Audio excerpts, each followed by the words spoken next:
Ooh, game 6 tonight. Minnesota at home, shorthanded, missing their backcourt. Kenny, you think they've got enough to win these series tonight against Denver? Very difficult. The areas that they were dominating are the two guys that were out, DiVincenzo and Ant-Man. Hard to guard. The perimeter was getting to the bucket. And then at times, Rudy Gobert, his favorite guy, was making timely stops. And that was the key. Penetration, off the dribble, timely stops. Now, the penetration off the dribble is no longer there. So I don't know if they can get through this series without those two guys. Got Ayo Dosunmu, who had the huge game when Ant and Dante got hurt, had that 43-point game. He's questionable for tonight. Oh, my gosh. Half situation. Well, I thought Denver made some adjustments last game. If you go back and look at on all those plays you showed, Joker was not near the basket. I thought Coach did I talked about it before. I said, you got to move him, or you got to move Joker around because it's so clogged. And Rudy's making his life miserable. So you have to play Joker to the 3, but also it opens up the lane. So I thought he was aggressive. But to me, Denver got to weather the storm because obviously this is game 7 for Minnesota, because they're not going to win back in Minnesota without Ant-Man. So they got to come out aggressive. See, this is one thing I love about Joker. And Shaq, you know that he never let no little man, anytime they put a little dude on him, it's barbecue chicken. Denver understood the mission at hand. They came out, they played with great energy. All their guys played great. I still need Jamal to play better, even though he's leading the team in scoring. He's only shooting 38%. They know what they have to do, and I think they pull it out tonight because, you know, they've been there before. They have the blueprint on what it takes to win the championship. You know, they felt they let a couple of games slip away, but the last game at home, they played with a sense of desperation, and they did what they're supposed to do, and they had their way, so I think they can repeat that tonight. But again, I still need Jamal Murray to play a whole lot better. Yeah, it's not like Minnesota shot the ball. I mean, they shot better than 50%, but they turned it over 25 times. And when you're shorthanded already, you're giving away buckets like that. Yeah, again, you know, their advantage is no longer an advantage. So there's parity on the perimeter. The reason that Denver has had a tough time in years, not just this year, in years past as well with Minnesota, is because of the perimeter and what Ant-Man does on being able to attack off the dribble. And so without that, I think that's a tall task to ask. But Minnesota got to get off to a great start, not good start. No, Denver cannot get behind in this game because Minnesota's got to come out and play with great energy and desperation. And you know, once that kicks in, the crowd can take you to places you never thought you could go. Because if the crowd gets going crazy in Minnesota, you won't get tired. They'll give you that extra energy. But I think the first quarter of this game is really important for the Wolves because if they get behind, they don't have enough firepower to catch up, in my opinion. And one of those things, too, when you see a game like this, Denver got that win the other day. Yeah, Joker, Jamal did their thing with Spencer Jones out of nowhere. Comes up with 20. He had 11 points in the series through 4 games and comes up with 20. Okay, he does that at home. I don't know if that carries over to the road, but is there that guy in Minnesota who will be Spencer Jones tonight? Well, what happens in the playoffs is like option A and option B, we're prepared for. And we're trying to let these guys on the perimeter beat us. And if they beat you, you shake their hand and we go to the next game. But you have to have a game plan that tries to take away from Joker and Jamal Murray. And at times, Cam Johnson has just been a little bit inconsistent with his shot. But when he's on, then that's when the Denver is back to a championship form, because with Gordon and him, that forward compares to when they had Michael Porter and Aaron Gordon. The most this important is why I'm so high on the others, because you need others to get you to the next level. Certain games, like you said, you know, the main guys did their thing, but when you have an unexpected other that can give you 15, 20 points, you're almost guaranteed to win. The most important player in the game tonight is Julius Randle. He got to be huge. He can't get 20. He's got to be a 35. He's got to take over Ant's position and carry a little bit over. he's got to dump. Now, he can't let this little munchkin guard him, man. He's not letting him guard him. Come on, you should. So, but he's got to be huge, Ernie. You're 100% correct.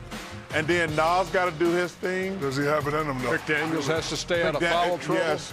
Everybody got this kid, Bones Highland. But to me, Julius Randle is the one guy. Does he have it in him? Yes. 27 is not going to get it done. 27 is not going to get it done.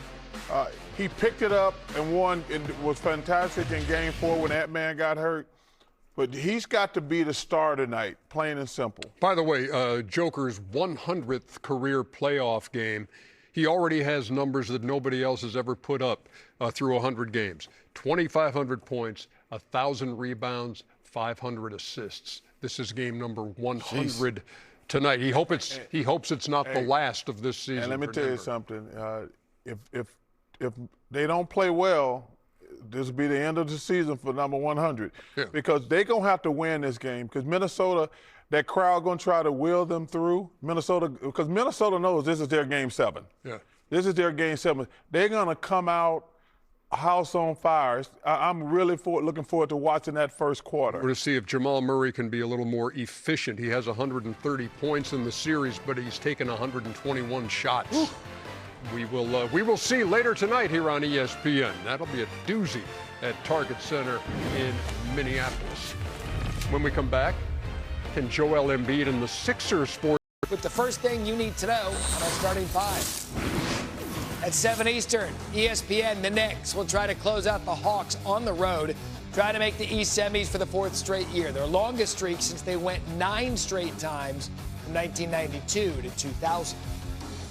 All right, let's start things off in Atlanta with our Vince Goodwill, who's been covering this series. And Vince, outside of the obvious, we know the Knicks want to advance in this series, but what are they saying about the importance of actually finishing things off tonight? Well, Matt, talking to Mike Brown after Game 5, and I asked him about this. Hey, you got a chance to get yourself some rest before this next series starts. This was in the aftermath of the Celtics losing Game 5 to Philadelphia, and he said these series are so physical.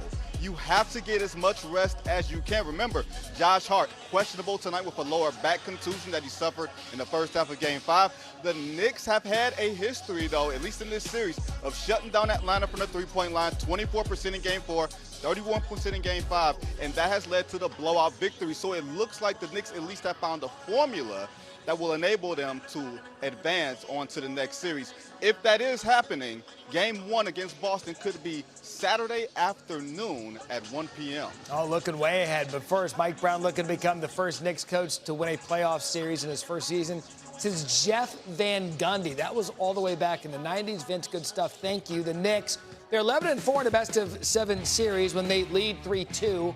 Hawks are 3-19 when trailing 3-2 in a best-of-7 series, and they've lost 6 in the last 6 series when they've trailed 3-2. Second thing you need to know, the Celtics trying to eliminate the Sixers in Philly. Boston's tough on the road, having won 7 of their last 8 playoff games away from home. History not on the Sixers side.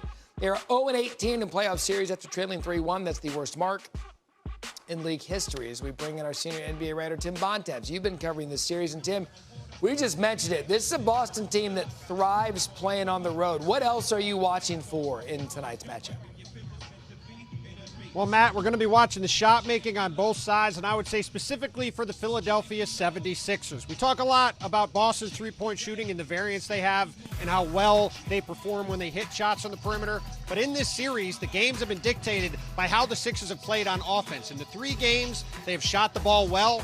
They won 2 of them, and the other one, Game 3, came right down to the final minutes of the 4th quarter. In the 2 games that the Sixers did not shoot well, Games 1 and Games 4, they got blown out of the gym by the Celtics, who have much higher upside offensively because of the amount of threes that they get up.